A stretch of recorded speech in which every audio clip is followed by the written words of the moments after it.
Tilea's Troubles, Part 143. Recompense. The town of Scozzese, south of the city of Pavona. Summer 2405. The people of Scozzese did not know what to make of events. The town had had a renaissance of sorts, growing more healthy and prosperous since Lord Silvano had assumed the powers of regent, upon his father, the Duke's infirmity. Indeed, the whole realm of Pavona was recovering from its time of troubles, and the people once more felt safe. So much so, that the young lord had marched north with the army to join the alliance force, intent on defeating the wicked Uomini Ratto, long before their claws reached his realm. Before he left, he had retaken Astiano, garrisoning the town with Pavonan soldiers to ensure its own recovery, thus bolstering Pavona's defences to the west. And, by way of his heartfelt apology for crimes past, it had been widely reported that he had famously healed the rift between Verezzan and Pavona, so that the south no longer presented a threat. Yet now, the army of Verezzan was at their doorstep, manoeuvring aggressively, clearly in the process of blockading the town. So it was that two leading members of the town signoria, Barone Plutarco Reccia and Reinaldo Gambale, accompanied by the town militia's Porto Standardo and a handful of guards, were making their way somewhat nervously to parley with the unexpected visitors. One of the two halberdiers walking behind the standard, Umile Giuliani, had been wearing a worried look upon his face, not unlike many in the town. "I don't get it," he said quietly, so that only his friend Petronio would hear. "I thought everything was settled between Pavona and Verezzan." "I doubt," said Petronio, "that anyone thought the old animosity was gone for good, especially considering the way Lord Lucia died. But yes, Umi, it did look like a new leaf had been turned over. Lord Silvano himself must have thought so, for why else would he march away with the army? He wouldn't have done that if he thought the Verezzans were still a threat." "Wouldn't he?" asked Umile, glancing nervously about to make sure those in front and behind were not listening. "He spent the last 2 years herring off to distant wars, with ne'er a care for what was happening in Pavona." "Maybe so, but that was when his father was well. He returned quick enough when the Duke was wounded, and stayed until the realm seemed to be on the mend again." "Well," said Umile, "things seem to have taken a turn for the worse now." "It does appear so," said Petronio.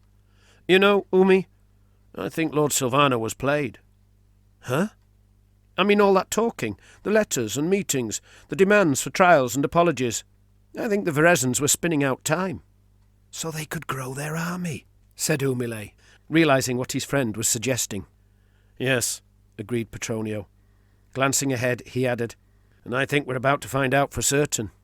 "Aye, but even if that's what they were up to," said Umile, "they gave us time as well, to repair our army and nurse the realm to health. What would they really gain if our army also grew in strength?" "Our army isn't here, though, is it?" explained Petronio. "Nor at the city, from where it could strike at them now. They didn't just buy time to build their army by talking long enough. They used those same words to convince Lord Alessio to drop his guard." Umile pondered this. "But they've sent some of their own soldiers to join the Alliance army in Trantio, alongside Lord Silvano. Is that not the act of allies?" "It would appear to be, aye," answered Petronio. "But it could also be further proof of their cunning. Another deception, another way to lure us into a false sense of security. They probably, and rightly, knew that merely accepting an apology would not be enough to convince us that they were true friends once more. If their soldiers were serving beside ours, however, facing terrible foes together, then that would make them look like friends." The two fell silent for a moment, as the standard-bearer ahead had slowed his pace somewhat, and the gap narrowed between them. When the pace picked up again, Umile spoke. "You know, I always thought it odd that an apology was all that was needed to recompense for the killing of their beloved lord." "Oh, they asked for more than an apology," said Petronio. "They did?" "I heard they sent a letter a month ago, demanding we pay in gold as compensation for all that was looted from Spamanti." "Ha!" laughed Umile, still nervously quiet. "I knew an apology wouldn't be enough. Did we pay, then, or just promise to do so?" "Neither.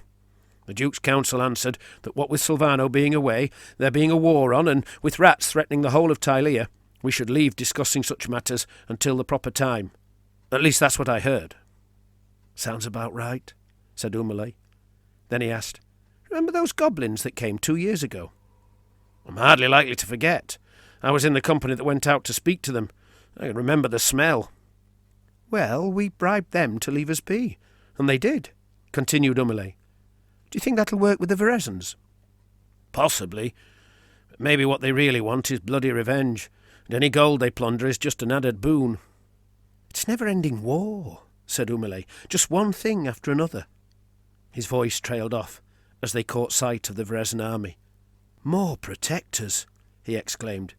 "Now and hereafter," added Petronio, by habit. Either the noble stride was unfaltering, or they hid it well, but the Barone and Signore Rinaldo walked straight up to the knot of officers, halflings all, standing before their army, then halted several yards away, just close enough to speak. The foremost fellow was surely the Barone Jacopo, cloaked and confident as he was. Immediately next to him had to be the bane of Pavona, the brigand Pettirosso, sporting a huntsman's cap and clutching a bow. 2 little wizards stood upon Jacopo's other side, while behind were a musician and his standard-bearers, one of whom carried a large club upon his shoulder, or perhaps an ordinary-sized club that merely looked large in contrast to its bearer. There were plenty of halflings in the army behind them too, but not all, what with a large regiment of mounted men-at-arms and a massive regiment of pikemen atop the slope behind. The rest, nearly all halflings, seemed almost exclusively armed with bows or crossbows, although one company carried half-pikes, presumably for want of strength to wield the full weapon. As the nobles and officers engaged in apparently polite greetings and introductions, Umile cast his eyes over each body in the army, starting with the nearest and most threatening, the mounted knights. Like the rest of the army, they were liveried in the same blue and yellow as their guidon, with touches of vermilion, in their case in the form of panache feathers, silken scarves, and their lancers. Most rode armoured mounts, while all were themselves in polished steel from head to toe, bar 1 or 2 who had removed their helmets. Umile had seen the mounted nobility of Pavona, riding with the Duke or his son, and a glorious sight they had been. But they had never been as numerous as these Verezzans. He cursed himself for falling for the tales that Verezzo was populated by halflings and peasants, with only a handful of foppish lords to govern them. He should have known that such claims were tainted by prejudice, and unlikely to bear resemblance to the true state of affairs. Their commander, his own horse in lacquered armour, a velvet hat upon his broad-bearded head, looked as noble as Duke Guidobaldo in his heyday. Umile wondered if the man was related to the murdered Lord Lucia, and at that moment seemed to spy hatred writ upon the man's face. The pike regiments, like Big Brother and Little Brother behind and above the horsemen, proved that Verezzo had no shortage of foot soldiers to call upon, although the men themselves, despite carrying a large Verezzan standard, were likely to be mercenaries, as they were garbed in parti-coloured cloth of every hue. The halfling companies on the wings were both archers, one carrying bows, the other crossbows, the former being the size of ordinary bows for men, the latter being the kind of light crossbows that mounted men might carry, presumably as the halflings would struggle to span anything larger. Despite these deficiencies, Umile knew that the halflings had a reputation for mastery in archery, being true toxophilites, that is, great shots. What their arrows and quarrels lacked in punching power, they made up for in accuracy. What difference did it make if an arrow into an eye failed to pierce all the way through the skull? Just a few inches was sufficient to pierce the brain and kill. The Verezzans had brought machines of war too. Umile had heard that Captain Pandolfo's famous light guns served Barone Jacopo, and now he knew the rumours were true. Looking up at them, beside the halfling pikes, he saw they sported their own green and red livery. He presumed that the armoured fellow in their midst was Pandolfo himself. They had also brought some more archaic engines of war, being bolt-throwers, which they hauled in large wagons. The accompanying master engineers bore long, fletched bolts, like staffs of office. Snapping out of awe-full reverie, Umile turned his attention to what the gentlemen and lords were saying, suddenly noticing that Petronio was already transfixed by the conversation. No wonder the fellow is a font of all rumours, he thought.